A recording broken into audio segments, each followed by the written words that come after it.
Welcome to Like, Love, Share by Babblebox, the show where marketers and creators go behind the post to unpack what actually drives attention, trust, and impact on social.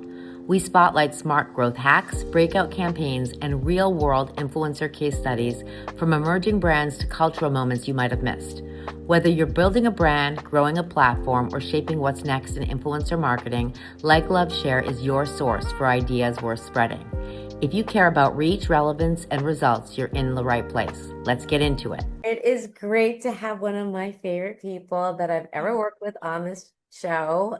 Abike, welcome to Like, Love, Share by Babblebox. Thank you. I'm so happy to be here. I always love seeing your face, Sherry. So thank you for having me. Thank you for joining. I'm going to start with tell us who you are, where you are, what you're working on, and let's start from the beginning. Yes. So my name is Abike Kamson. I'm a brand strategist and performance marketer. I actually started my career journey in international affairs, so totally different. I studied international affairs in college, the Middle East specifically. I lived in Cairo, Egypt after college. I spoke Arabic conversationally for a while before pivoting into brand strategy and marketing.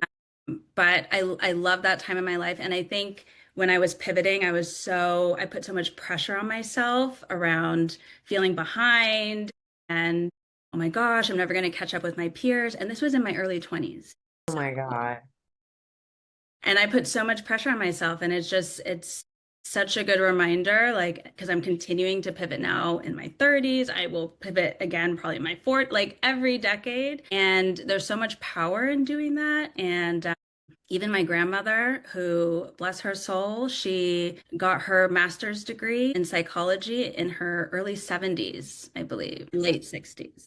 Early 70s, I believe. And so I should have remembered her in my 20s. Like, it's fine. You will figure it out. So that was really important for me, just not to be deterred and to try something new. And I love the creativity of marketing. And there's the analytical piece of it as well that I'm very attracted to. So I pivoted into brand strategy and marketing. I built experience across heritage brands like Macy's and Victoria's Secret. I really landed in integrated marketing. So looking at different marketing channels, their strategies like email, app, social, all of those marketing channels, and how that ladders up into the overall brand messaging. So everyone is kind of saying a consistent message. It's easy for the consumer to follow the journey. And now I've built my own consultancy, Leo Sun Consulting, where I support brands and clients when it comes to marketing channel strategies. And my current client, EcoStyle, which is how Sherry, you and I met, that's where I'm currently working. And I'm helping to balance their brand storytelling with retail growth and digital performance. So fun times. I'm really enjoying it. And that's a little bit about me. Amazing.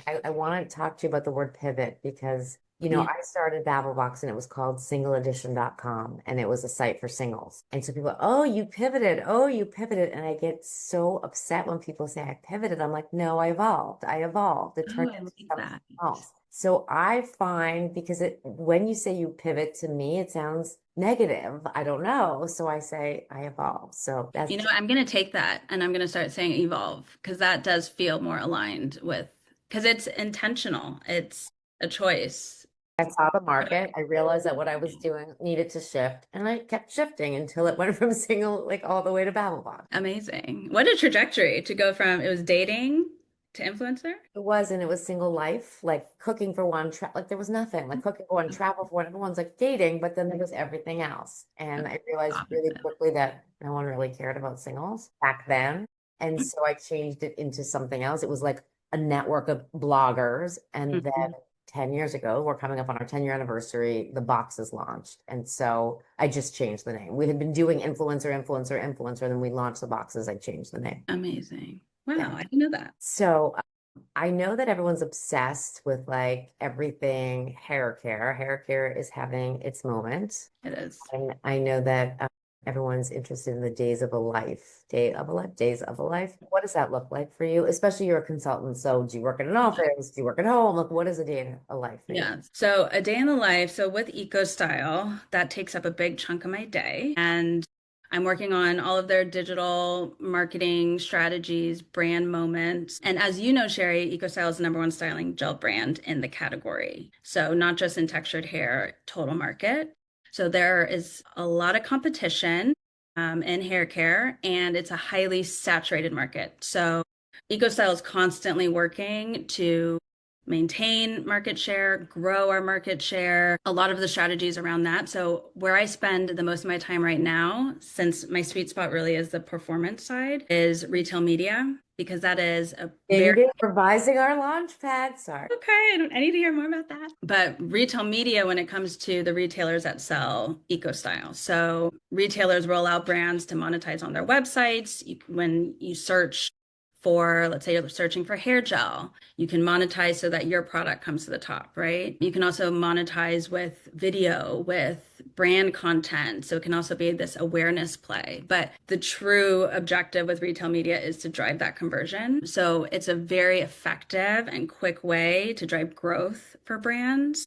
And so there's a lot of investment that EcoStyle is doing into retail media, again, because we need to maintain that number one spot. So that's where I'm spending a lot of my time. But like you mentioned, I mean, I'm working remote. I have my consulting brand. I have a lot more flexibility. So my day looks like I can run out and walk my dog, things that yeah, cold plunge, sauna, but things that, I couldn't do when I was at Macy's because that was pre-COVID. And, everyone worked in the office 5 days a week. And the thought of even working from home, I mean, that wasn't even a thought. I mean, I remember at Macy's, it was just like running around. Like I was just always physically running to a meeting because I was in Herald Square. That's where corporate offices were, but like the merchants were on 39th Street in their own building because they were an army. The media team was across the street.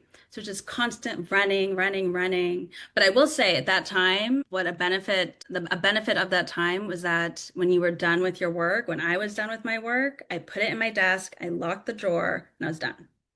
And now I would say work is sort of always on. It definitely doesn't feel like when I close my laptop, I'm done. Because you have your own business. Yeah, exactly. So is this whole staying at home.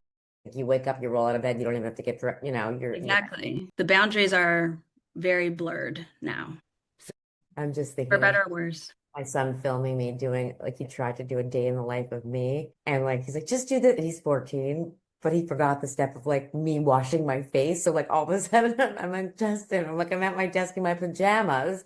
Got all these steps, like people are gonna think anyway, it was very fun. Um, Crucial. yeah. So tell us a little bit more because I think that yes, when we started telling people retail media, like when do you really think that this started? Because it wasn't, you can't go back 10 years and say there was retail media unless I'm wrong or it was just beginning. I think it was just beginning because I worked on the retailer side. And I remember when it came to Macy's, and so it was probably around 2019, 2018, 2019, and it was called monetization. And it was this whole new venture. And what was so exciting about it on the retailer side was that there was no infrastructure needed. Like there was no costs that you needed to do. It was just your website and selling space on it. Like it was just a free for all. Sales, it's ad sales. Ad sales, and it's first party data. So you're driving sales, but you're also driving new to brand customers, which is critical and very valuable. So yeah, it hasn't been even 10 years yet, at least from my experience. I know we gangbusters during COVID, and then now it's like everyone is retail. Yeah, and retailers it was very smart for them to do that. I mean, it's a whole new thing. Like they're media companies now. A whole new revenue channel with no like no cost needed to do it. Just, So when you look at creators and you look at like what has changed, because I see with this category, lots of has changed, and it used to just be like, nothing really like the how-to or the educational. And to me, what we worked on a lot of was a lot of like the how-tos and the educational. How do you balance that? Like, how do you go from, this is just so much fun and I'm doing my hair to like, I'm going to show you how I do something awesome with my hair. Yeah. And I think that's what consumers are craving. They're craving that knowledge. They're craving more of the specifics, the tutorial, the reviews. I was on a spate webinar listening in recently, and like one of those market research groups, and they were saying that consumers are really looking for product efficacy and safety. Like that's what they want from brands because trust has been broken. And that's, a lot because of the clean beauty movement. And a lot of those brands that touted that they were clean beauty actually had harmful ingredients. So it broke a lot of trust. Consumers were spending a premium to get clean beauty ingredients. And in fact, those products were harmful for them. So I think that's why that type of content where it's just, okay, before and afters, tutorial, like let's get into the formulation, let's see the product performance. Like the nitty gritty of it all is what's needed and desired because consumers want to make sure that the products are what they're saying that they are.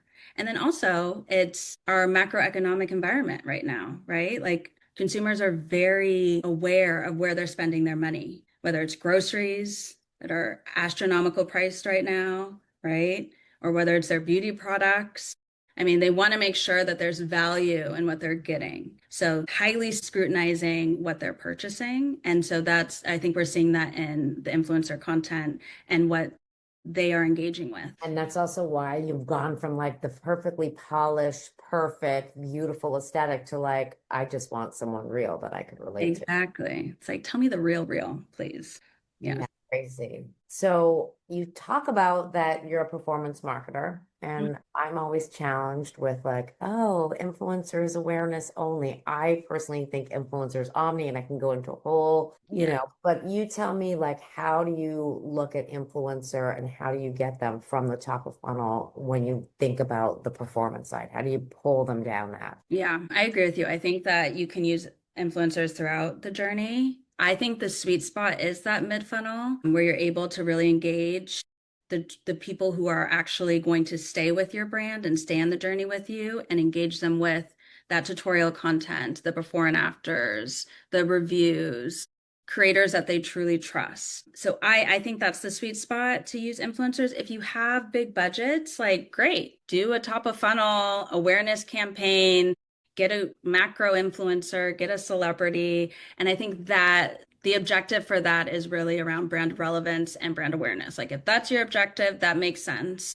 When I was at Victoria's Secret during the brand restage, I was on the beauty side of the business, marketing, and beauty really helped steer the restage for Victoria's Secret. And we were the first department, so to speak, to work with a plus size model, Paloma Alcesar. So that was really the start of like the change that happened at Victoria's Secret. There was never a plus size model as like the lead for a campaign or maybe even Any campaign. So beauty really started that, and that really changed the perception of Victoria's Secret. That was the start of it. So if that's your goal, yes, do it. Amazing. You have the budget, amazing. But if really want to just keep consumers on the journey with you, mid funnel, and then bottom of the funnel, that conversion piece, I mean, nano influencers, they provide that volume at scale.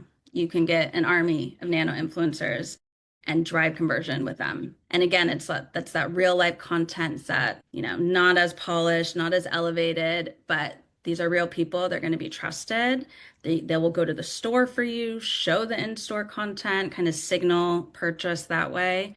Retail media, we can also leverage content on retailer.com. So there's ways to kind of repurpose your influencer content in the conversion channel. Which I think so many people, it's a step that they're missing. Like you could chop up all the videos in 100 different ways and use them for so many purposes. Exactly. Yeah. We talk about TikTok because it's mind blowing. And I know that you are starting to look at it, but I don't know. Yeah, let's talk about TikTok. I've been talking about TikTok all week, but TikTok. I'm curious. Yeah, I think TikTok Shop is definitely where every brand needs to be. If you have the infrastructure and a big, yeah, you have to be ready because it is a beast to get set up and be optimized on that platform. So that's something that EcoStyle is doing actively.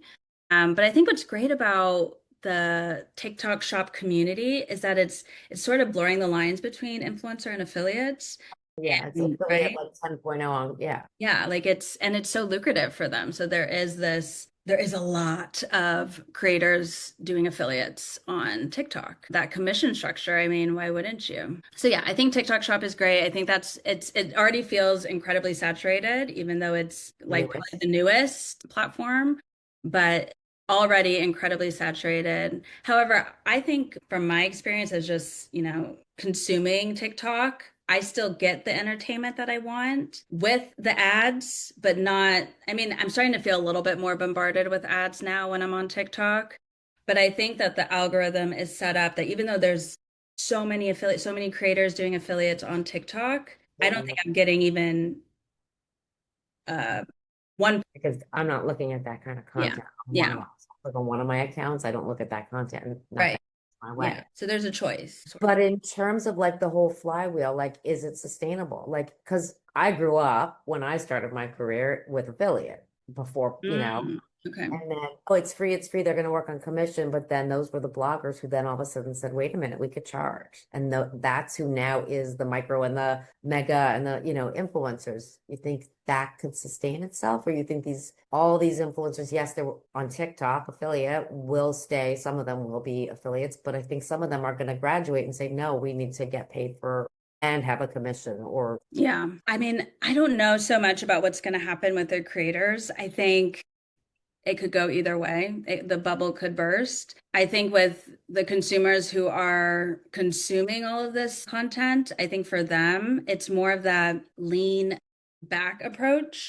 Like I was hearing this on another call where TikTok is categorized as like this lean back entertainment tool, whereas something like Pinterest is more of like a lean in entertainment because you're actively pinning and mood boarding. But as long as people are going to consume on TikTok and take on that lean back approach and purchase and sell out these products, I mean, I don't really see it going anywhere unless the affiliates, Unless decide they to bolt.